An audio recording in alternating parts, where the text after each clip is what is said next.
Bulletin में आगे बढ़ेंगे उससे पहले इस वक्त की बड़ी खबर सामने आ रही है। पूर्व आईएएस मोहिंदर सिंह से ईडी अब पूछताछ करेगी। नोएडा प्राधिकरण के पूर्व सीईओ ईडी दफ्तर तलब किया है और आपको बता दें कि फ्लैट खरीदारों से ठगी के मामले में उससे पूछताछ की जाएगी। पूर्व आईएएस मोहिंदर सिंह से ईडी पूछताछ करेगी और आपको बता दें कि कुछ दिन पहले ही छापेमारी की गई थी उनके आवास पर। नोएडा प्राधिकरण के पूर्व सीईओ हैं जिनके घर पर छापेमारी की गई थी और ईडी अब उनसे पूछताछ करेगी। अखंड प्रताप शाही इस खबर पर हमारे साथ लाइव जुड़ गए हैं। अखंड, और क्या कुछ अधिक जानकारी इस खबर को लेकर आपके पास है? देखिए, ये पूरा मामला 426 करोड़ की धोखाधड़ी का है, जिसमें एसेंडा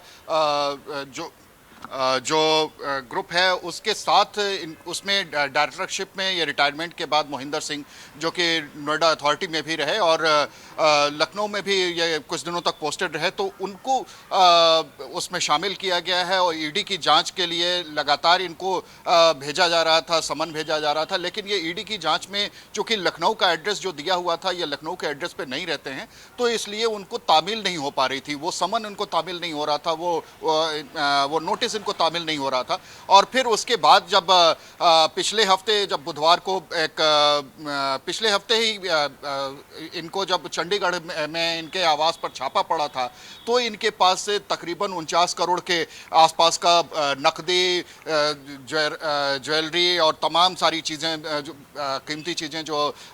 ज़मीनों के कागजात, इस तरीके की चीज़ें इनके पास से बरामद हुई थी। और उसके बाद से इन पे मनी लॉन्ड्रिंग का केस भी उसमें इंक्लूड किया गया है। तो ऐसे में आज इनको तलब किया गया है, राजधानी लखनऊ का जो जोनल ऑफिस है ईडी का, यहाँ पे इनको तलब किया गया है और इनको आज आना होगा और यहाँ पे ईडी इनसे पूछताछ करेगी। जाहिर सी बात है, लंबे समय तक ये 1978 बैच के आईएएस हैं मोहिंदर सिंह और नोएडा प्राधिकरण के सीईओ भी रहे हैं, तो मैंने यहाँ पर यह भी पढ़ा है कि इनके साथ में मौजूद बाकी अधिकारियों पर भी तलब ईडी कर सकती है।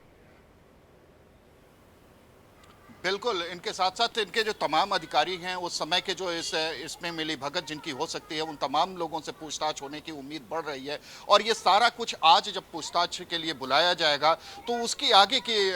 रणनीति ईडी तय करेगी। ये पूछताछ पर ही आधारित होगा सब कुछ कि क्या कुछ, किस तरीके से इन्होंने मनी लॉन्ड्रिंग में किस तरीके से ये इन्वॉल्व रहे, किस तरीके से पैसा जो इनके पास अकूत संपत्ति जो आई वो अकूत संपत्ति कैसे आई, किस तरीके से इन्होंने पैसे की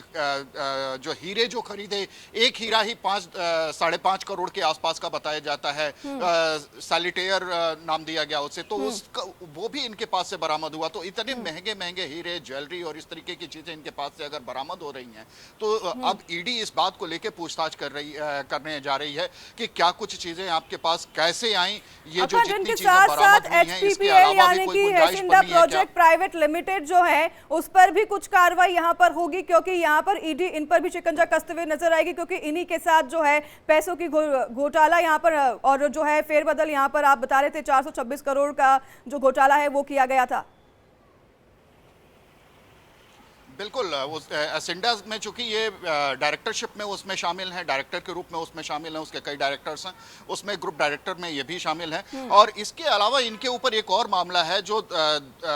2009 से 11 के बीच में जब ये उस प्राधिकरण का हिस्सा थे, जब जो मूर्तियां खरीदी जा रही थी, पत्थर जो खरीदे जा रहे थे, जो पत्थर लगवाए जा रहे थे स्मारकों और प्रतिष्ठानों में, जब बीएसपी की गवर्नमेंट थी उस समय भी धांधली की बात इनके ऊपर आरोप लगा था, उसकी भी जांच की जा रही है। तो ऐसे में ईडी के तार जो हैं, इनके जो जड़ें हैं उन जड़ों तक पहुंच रहे हैं और ईडी इनको जब पूछताछ के लिए बुलाएगी तो घोटाला का आपने यहाँ पर जिक्र किया और स्मारक घोटाला में बताया जाता है कि इन पर पहले से ही ईडी का शिकंजा था और ये कुछ समय के लिए बाहर चले गए थे और इनका, आपने जैसे अभी बताया कि पॉलिटिक्स में भी इनका काफी अच्छा रिश्ता है। जी बिल्कुल, चूंकि रसूख वाली पोस्ट पे रहे, आईएएस रहे और जाहिर सी बात है कि 1978 बैच से अगर इनका है तो जिस तरीके से इनके ताल्लुकात रहे, उन ताल्लुकात का हमेशा इन्होंने फ़ायदा उठाया। और अब जब ये जांच के दायरे में आ रहे हैं तो रिटायरमेंट के बाद इनकी जो मुश्किलें हैं अब बढ़नी शुरू हुई हैं, चूँकि धोखाधड़ी का एसेंडा ग्रुप के साथ प्लॉट आवंटन या फ्लैट आवंटन का भी कुछ मसला था जिसमें बहुत सारी धोखाधड़ी की बात आई थी। उसके बाद इनका नाम इन्वॉल्वमेंट में आया कि ये इन्होंने कुछ मदद की, डायरेक्टर होने के नाते इन्होंने बहुत कुछ मदद की, अपने ग्रुप को मदद की, और जो उपभोक्ता थे उपभोक्ताओं के पैसे को या उनका जो रिटर्न करना था, उन्हें फ्लैट अलॉट करने थे या जो जमीन के जो कागजात देने थे, उनमें इन्होंने आनाकानी कराई और अपने रसूख का इस्तेमाल करके उन लोगों को परेशान किया। तो ये मामला धीरे धीरे खुलते खुलते इनके बाकी जो इनकी अचल संपत्ति और चल संपत्ति है उसकी तरफ बढ़ा, और फिर उसके बाद ईडी की जब कार्रवाई हुई तो तब इनके पास से लगभग 50 करोड़ के आसपास की संपत्ति, चल अचल संपत्तियां इनके पास से बरामद हुई। और अब इनके ऊपर तो अगर कहा जाए तो एक दिन में इन्होंने या कुछ संपत्ति नहीं खड़ा की है, इन्होंने लगातार भ्रष्टाचार के जरिए बहुत सारी संपत्ति खड़ी की है, और अब उसकी परत खुलनी शुरू हो रही है। और जाहिर सी बात है कि